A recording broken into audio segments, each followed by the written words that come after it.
Welcome back with the Real Estate Reserve podcast. Jason Bale and Hard Money Bankers, co-host Ian Horowitz, Equity Warehouse, back in studio. Joe Downs from the Belrose Group. Definitely looking forward to a segment that Ian and I love doing. It's called The Deal That Changed Your Life. We get a very good response on this. We had Joe on his own episode a few weeks ago. Definitely dropped some awesome bombs. So if you haven't checked that out, definitely check that one out. Joe, welcome back to the show. Maybe just do a real quick intro. If you have a deal, maybe a good deal, maybe a bad deal, but certainly a deal that changed your life, would love to hear it. As easy as this sounds like it should be, I don't like this question.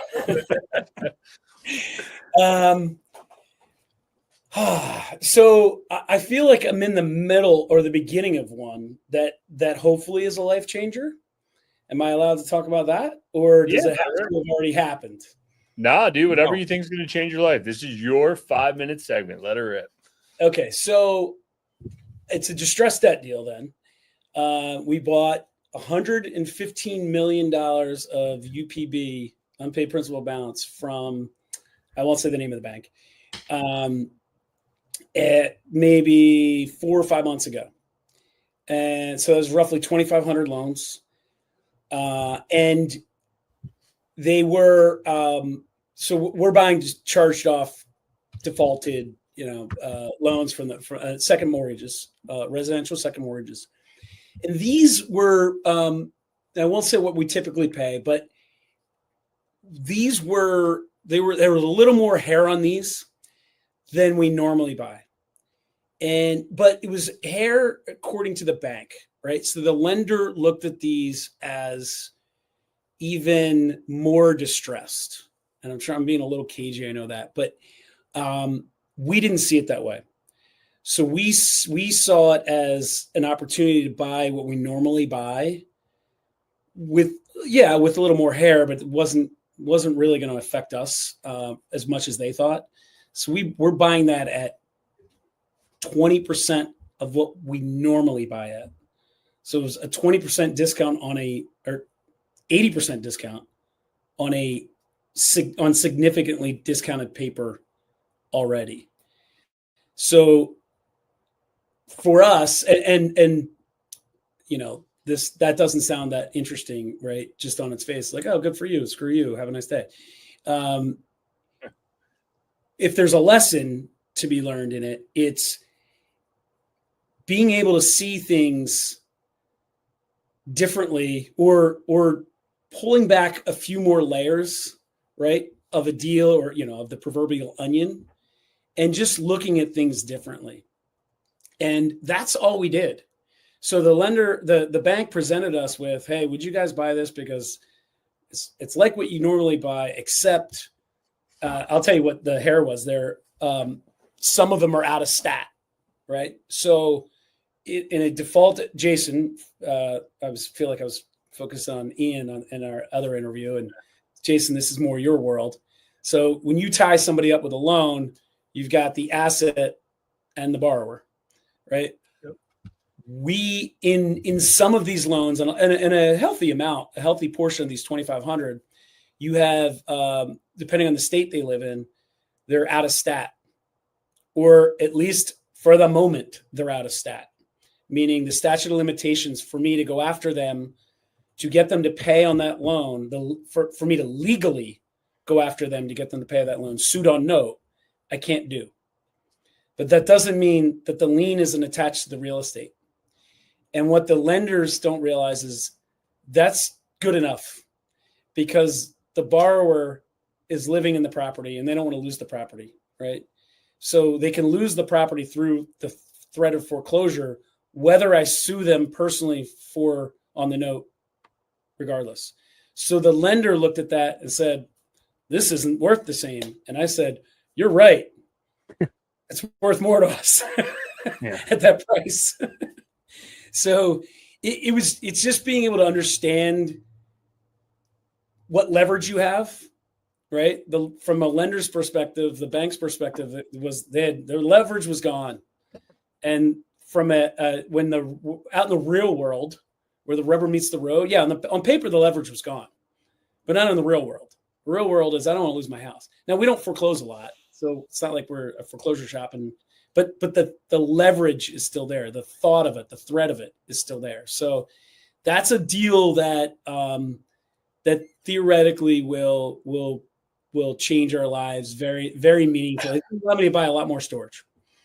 Well, and also, the other lesson is their hair is different than your hair. Yeah. Right. Yeah. I don't think So, hair left anymore.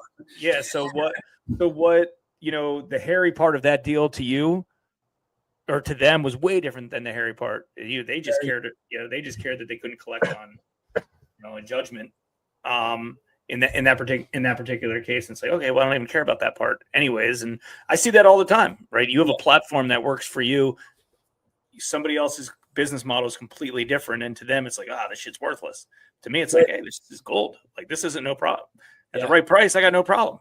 So I mean, I can relate to that. Yeah. Yeah, no, I think that's a very smart point of, they put themselves into a box that they didn't necessarily need to get into, or their rules inside their company don't allow them to do it. And I think the fact that you guys even recognize that there's an additional opportunity is deal changing, it's life changing, because that means you're learning from all your other lessons. And guys, if you don't think Joe had lessons, go check out the other episode where he talks about, having a bar and having some issues, right? So I think that's a very interesting fact. I could do a whole episode of lessons.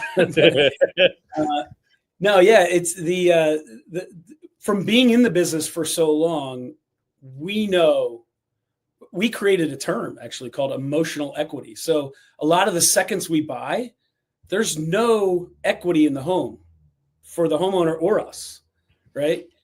But we buy them and we pay a price for those loans, which on paper look worthless, right? But we know there's emotional equity, right? You don't want to lose your home. You don't want to move. You live in the neighborhood. It's embarrassing. You live in the neighborhood. Maybe your kids go to that school, right? Your township school. You don't want to have to move, upset your life, cost money to move, right? Moving isn't easy to do. So it's easier to keep your home. And that's what we do with it. That's why we don't foreclose. We keep people in homes. We don't foreclose on them. We just work out ways for them to stay. But because we've been doing that for 15 years, we know what the value of emotional equity is, right? That people are tied to their homes. Is everyone? No. Some people could care less, then move on, whatever. But the vast majority of people took out a second mortgage because they were doing something in their house, or maybe to buy their house, to improve their house. They want to be in that house. They want to be in that home. It's their home. And lenders, banks don't understand the value of that. And that's really the story, is that we understood the value of that. Okay, so you took away one of my pieces of leverage, but not the important one, right? Mm-hmm. If you flip it and they're all wiped clean from the house, and now I can sue them on the note. Well, that's credit card debt. That's all that is. I'm not interested in that. Yeah, there's no attachment at all to that, right? The house is gone. There's nothing left for me now. What's my threat now? Yeah, sue you. It costs money to do it. So they just didn't understand that the leverage was in the actual the note being tied to the house still, not in the inability to sue. I mean, banks are guarantor heavy, and all the rest of us are collateral heavy. That's what we care about. Like you said, emotional collateral or physical collateral, and that's what it's about. And listen, on their end, at that size portfolio, when they're just looking at numbers, they don't have direct connections. They don't know. It's a different space. I mean, you'd be so surprised. I learned that very easy. I learned that years ago when I was raising capital, and the first question that every private investor asked me is like, why won't these people just go to a bank? Like, these guys all have good credit you're working with. They have lots of cash they're willing to put in. They have good balance sheets. And it's like, banks don't get this space, and that's okay. Or they don't have the flexibility. I'm not saying they're not in the space. They don't have the flexibility. They look at things. I mean, I've done loans for borrowers that owned $1 million in free and clear real estate and needed $100,000 to clear up a few construction projects that he had between tenants. And, his credit was 670 instead of 680 or whatever it needed to be. And whatever the case is. And the bank was like, he went to Wells Fargo and they were like, no. And he was like, and I was like, 670 is not 680. Sorry. Yeah. Or whatever the example was in that case. Yeah. One of the cleanest deals I've ever done in my life. Right. And he was like, I can't go down this road anymore. Like, and I'm like, you sure you want to pay our high fees for this? And he was like, yeah, I can't go down this road. I need this capital quicker. I'm like, okay. But point being is what's important to somebody might not be important to anybody else. And well, because you're dealing in an opportunity cost space in that regard, right? So what does he have the time to go to a lender to deal with all that? That's right. So full proctology, what isn't he doing when he's doing that? And what's the guarantee? What's the guarantee of success from the lender? 80%, 20% chance it still fails. Right. Yeah, so that's the value you provide. You provide quick answers. I know Ian is like a same day turnaround guy, right? With an answer. Yeah. Right. For your company. Right. So I'm sorry, I didn't mean Ian Horowitz. No. Yeah, I get it. So that you guys provide speed, reliability, right? Costs more, but I can price that in. Right. So it's, same things. That just makes sense. I think the learning lesson out of this additional conversation, this has been one of the best deals that changed my life, is have tools in the toolbox and know what tools apply to where. And you guys are talking about all these different abilities to apply tools and utilize them for the right situations. And I think that's what's very important. And we hear that a lot on a lot of our episodes. Joe, where's the best place people can find you on the internet? They want to learn more about what you're doing and check out what you guys got going on. Yeah, I love helping people out. You can just email me, joe@belroseam.com. That's BELROSE, A as an asset, M as in management.com. Or you can find me on our website, belrosestoragegroup.com. Great. We will get that in the show notes. And guys, Joe has provided value once again. If you got any value out of this, please feel free to share the show. It's the best compliment we can give our guests, and we'll catch you all on the next one. Thanks for tuning in to the Real Estate Reserve Podcast. Do us a favor and like, comment, and share our broadcast. It helps the algorithm and helps us spread the word too. Till next time, thank you for tuning in.